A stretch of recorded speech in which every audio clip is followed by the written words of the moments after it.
The Republican Party is good at a few things. You might be surprised hearing me say that, but wait, there's more. What they're good at is deplorable. Deplorability. Is that a word? That probably is a word, right? Deplorability. New and improved Republican Party 2.0, filled with more deplorability. Matt Gaetz may be the worst of the worst, accused of the most heinous and disgusting crimes against the most vulnerable populations among us. And there is a letter, a sworn affidavit that has been forwarded on to the Ethics Committee in the House of Representatives that is investigating these alleged crimes of Matt Gaetz. And it involves a 2017 party that Matt Gaetz allegedly attended, where there was a minor child there, where drugs and alcohol were being consumed. There were rooms set aside for sexual activity. And this person is alleging these things against Matt Gaetz. I don't know what happened to the Justice Department case against him. I don't know the details. It is troubling that some of his wingmen, or at least a wingman, has been sentenced to prison for activities that were alleged against Matt Gaetz. I'm going to read from this ABC News article outlining some of these allegations. Matt Gaetz attended 2017 party where minor and drugs were present. Woman's sworn statement obtained by Congress claims. The ethics panel is questioning witnesses about allegations involving Gaetz. Now, listen, before I move on and read a few paragraphs from this, you need to remember that the Republicans are in charge of the House. This is a Republican-led ethics committee investigation into a Republican colleague. Of course, there are Democrats on the committee.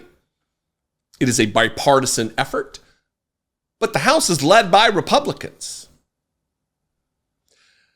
The House Ethics Committee is investigating whether or not Representative Matt Gaetz used illicit drugs as a member of Congress. Multiple sources familiar with the committee's work told ABC News.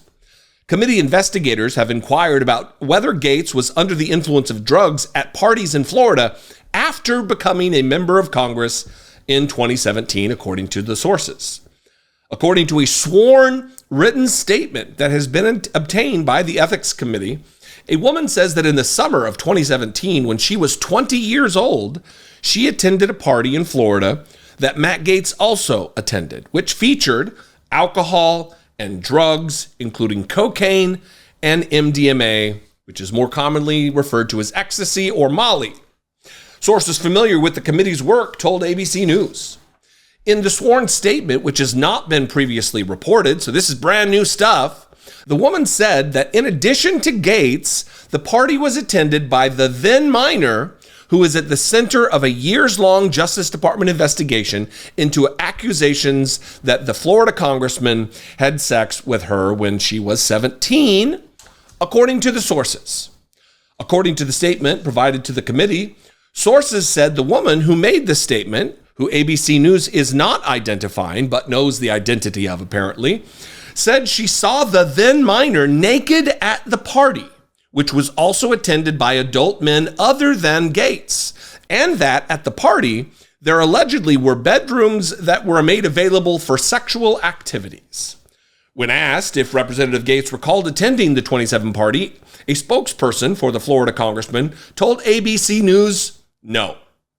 The spokesperson also said no when asked if Gaetz has used illicit drugs since becoming a member of Congress.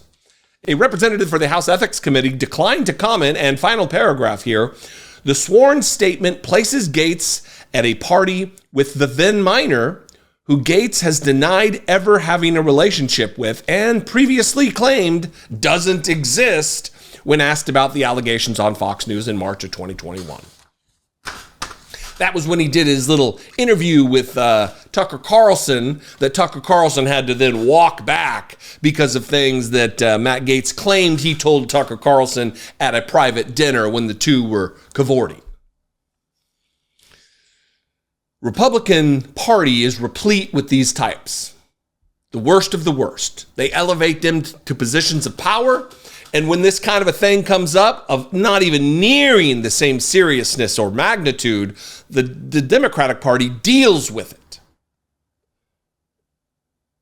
Time and time and time and time again. I don't know what the solution is, but we certainly know the cause. That when the leader of the party, whose family runs the party mechanism and apparatus, when he is accused of the worst crimes, when he extorts foreign leaders, when he attempts to end democracy in America, what are the rank and file? What are they supposed to do? It activates, it animates the worst parts in their lizard brains to be the worst versions of themselves, just like we've seen in the general populace of MAGA voter, to be as racist and as xenophobic and as bigoted as they can possibly be, as violent as they can possibly be, because, of course, the dear leader has allowed it. Anyway, trouble on the horizon for Matt Gaetz, it appears. Who knows whether he's going to be able to wriggle away from this one as well, but we will keep following this. I'd love your opinion. We can talk about this in the comments. Of course, that will trigger YouTube to share this content, my content, with new audience members. That is great. You can also call and leave me a voicemail, 714-576-4054.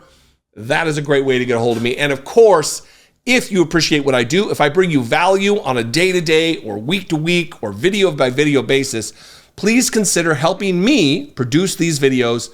Click the join button below this video on YouTube. You can become a channel member for $2 a month. You can also go over to patreon.com/IDoubtItPodcast. Those are great ways to help support this work. Help me work in this independent media space. I would appreciate it very much. Follow me on social media if that's your thing. I'm at Dollemore everywhere. I'd love to see you there. And I will see you next time. You too, Matt Gaetz. Be genuine. Take care of one another.